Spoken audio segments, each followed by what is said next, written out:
వైద్యుని కూడా రాణించి ఈ ప్రాంతంలో అభివృద్ధి చేసే బాధ్యత కాంగ్రెస్ పార్టీ తీసుకుంటుందని చెప్పి నేను ఈ సందర్భంగా తెలియజేస్తున్నా. మిత్రులారా, నేను చూస్తున్నా మామ అల్లుళ్ళు తోకదెగిన బల్లుల్లాగా ఎగురులాడుతున్నారు. బల్లి తోక తెగితే ఎట్లా ఎగురుతుందో మామ అల్లుళ్ళు కూడా గట్లనే ఎగురుతారు. ఇంకా అధికారం మత్తు దిగిందో లేదో నాకు అర్థం కాలే. అయ్యగారికి మరి ఫామ్ హౌస్ లో వేసిన మత్తు కూడా దిగిందో లేదో నాకు తెలియదు.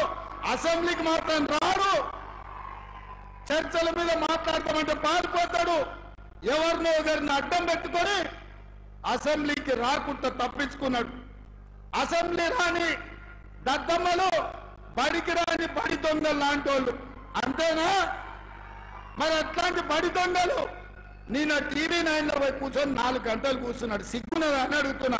10 ఏళ్ళు ముఖ్యమంత్రి చేసిన ప్రతిపక్ష నాయకుడు అసెంబ్లీకి రాకుండా, సమస్యల మీద మాట్లాడకుండా, ప్రభుత్వానికి సలహాలు ఇవ్వకుండా, గత ప్రభుత్వంలో జరిగిన దోపిడీని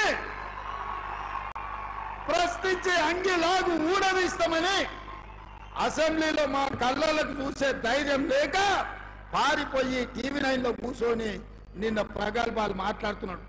ఆయన మెదడును రంగరించి ఆయన రక్తాన్ని దారబోసి కాళేశ్వరం కట్టిందంట.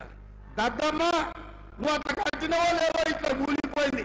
ఇంతకంటే ప్రపంచంలో దివాళగాడు ఎవడని ఉంటాడా అని నేను అడుగుతున్నా. కాళేశ్వరం డిజైన్ వేసినప్పుడు తీసినవా, దిగినప్పుడు దించినవా అని నేను అడుగుతున్నా. రాపోదాం. ఇప్పుడు కూడా మా శ్రీధర్ బాబు గారి నియోజకవర్గమే మంత్రిలోనే కాళేశ్వరం ఉంది. చిన్న కాళేశ్వరం, కాళేశ్వరం కలిసిపోదాం. సూటిగా సవాలు విసురుతున్న కేసీఆర్, నువ్వు కట్టిన అద్భుతం ఏందో, ఈ అద్భుతం తెలంగాణకు ఏ రకంగా ఉపయోగపడుతుందో మేమందరం వస్తాం. ఆమె కూర్చుందాం, నిపుణులను పిలిపిద్దాం, మేధావులను పిలిపిద్దాం, తెలంగాణ సమాజాన్ని ఆహ్వానిద్దాం. అన్ని ప్రభుత్వమే ఏర్పాటు చేస్తుంది. నీకు దమ్ము, ధైర్యం, నీతి, నిజాయితీ, చిత్తశుద్ధి ఉంటే రా కాళేశ్వరం పోదాం. అడిగేటోడు నీవోడే, చూపించేటోడు నీవోడే. నీ సొల్లు పురాణం అంతా 4 గంటలు చెప్తున్నావు కదా. నువ్వు కట్టింది అద్భుతమైతే కాళేశ్వరం దగ్గరనే చర్చ పెడదాం రా. 1,00,000 కోట్లు ఖర్చు పెట్టి కట్టిన కాళేశ్వరం కూలింది, మేడిగడ్డ మేడి పండైంది, సుందరిలో సున్నమైంది, అన్నారం ఆకాశంలో కలిసిపోయింది.